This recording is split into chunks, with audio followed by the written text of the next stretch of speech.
অলপ ইমান ফিটফাট হৈ ক'ৰ পৰা আহিলি অ যোৱাকালি মামাহঁতৰ ঘৰত গৈছিলো আচ্ছা আজি এসপ্তাহ হ'ল তই এবাৰো মোৰ খবৰ লোৱা নাই হা মৰিছোৱে নে আছোৱে তই জানো এবাৰ মোক বিচাৰিছ হা আচলতে মই ঘৰৰ পৰা ওলোৱাই নাই আৰু তই খবৰ লৈছা জানো মই কেনেকৈ আছো কি কৰি আছো ইমান এটা মনটো ভাল নহয় সেইকাৰণে ঘৰৰ ভিতৰৰ পৰা ওলোৱাই নাই তোৰ আকৌ কি হ'ল আজি আকৌ নতুন সমস্যাই দেখা দিলে নেকি নকবি দে ভাই মোৰ আৰু জীয়াই থাকিবলৈ একেবাৰে মন নোহোৱা হৈছে তোক সমস্যা পিছনেৰা হৈছে বুজিছ তই কচোন তোৰ এই দোষ মৰি যোৱা নাই এই ৰাত জীয়াই থকালৈকে তোৰ কেতিয়াও কোনো একো উপকাৰ কৰিব নোৱাৰে গতিকে সোনকালে ক কি হৈছে তোৰ নাইও দোষ তাই মোক প্ৰতাৰণা কৰিলে তাইক মই অলপ বেলেগতকৈ বেলেগ বুলি ভাবিছিলোঁ শেষত তাইও একে ওলাল সুস্মিতাৰ কথা কৈছ হা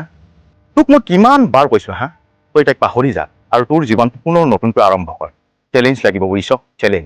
চেলেঞ্জ নোহোৱাকৈ তই কেতিয়াও জীৱনত আগুৱাই যাব নোৱাৰ মনত ৰাখিবি কোন ৰাজ তই মোক যিমান বুজালেও তাইক মই এক ছেকেণ্ড সময়ো পাহৰি থাকিব নোৱাৰোঁ কাৰণ মই তাইক নিজৰ জীৱনতকৈও বহুত বেছি ভাল পাই পেলাইছোঁ ঐ মোৰ কি কলি হা তই তাইক নিজৰ জীৱনতও ভাল পাই পেলাইছ আনক ভাল পাবলৈ যোৱাৰ আগতে প্ৰথমতে নিজক ভাল পাবলৈ বুজিছ যদি চেল্ফ ৰেচপেক্ট আৰু চেল্ফ এফেকশ্যন নাথাকে নহয় তেতিয়াহ'লে তোকো কেতিয়াও আনেও ভাল নাপায় আৰু সন্মানৰ লগত নহয় ৰাজ তই বুজিবলৈ চেষ্টা কৰ না তাইৰ অবিহনে জীয়াই থাকিব মই নোৱাৰোঁ এজনী অবুজন ছোৱালীৰ বাবে তই নিজকে ইমান কিয় কষ্ট দিছ হা তাই যদি তই অবিহনে সুখেৰে জীয়াই থাকিব পাৰিছে তইও পাৰিব লাগিব বুজিছ তোৰ ঘৰত মা আছে দেউতা আছে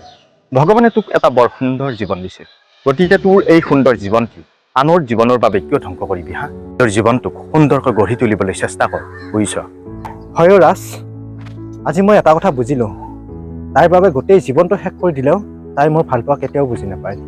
এতিয়া বুজিলি নে দোস্ত যা এতিয়া এইবোৰ কথা চিন্তা কৰি সময় নষ্ট নকৰি ইভিনিং আহিবি ওলাই এপাক লগ পাম ভালকৈ কথা পাতিম ঠিক আছে যা এতিয়া হ'ব দে দোস্ত ইভিনিং লগ পাম